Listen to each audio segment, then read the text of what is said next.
Presidenti i SBA-s Donald Trump po flet jashtë shtëpisë së Bardhë për gazetarët, të cilët nuk i kursyen pyetjet nëse SBA-ja do të bashkohet me Izraelin kundër Iranit. Nuk mund ta them këtë, mund të bëj, mund të mos e bëj. Askush nuk e di se çfarë dua të bëj, por mund të them këtë. Irani ka shumë probleme dhe dëshiron të negociojë, është shprehur ai. Pas kësaj deklarate, Trump përsëriti pohimin e tij të bërë disa herë ditët e fundit, si Irani duhet të kishte qenë më i gatshëm të negocionte përpara se Izraeli të sulmonte.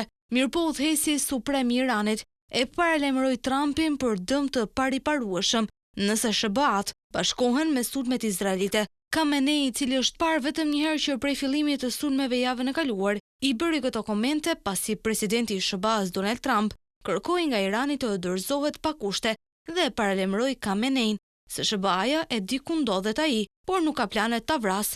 Tani për tani, Trump fillimisht u distancua nga sulmi i papritur i Izraelit të premten, i cili e shkaktoi konfliktin, por ditët e fundit ka lënë të kuptohet se mund të ketë përfshirje më të madhe amerikane, duke thënë se dëshiron diçka shumë më të madhe se sa thjesht një armë pushim. Khamenei hodhi poshtë deklaratat kërcënuese dhe absurde të Trumpit. Njerëzit e mençur që e njohin Iranin, popullin e tij dhe historinë e tij, kur nuk i flasin këtij kombi me gjuhën e kërcënimit, sepse kombi iranian nuk është ai që dorëzohet. Amerikanët duhet ta dinë se çdo përfshirje ushtarake nga SBA-ja do të shkaktojë padyshim dëme të pariparueshme për ta, është shprehur Khamenei.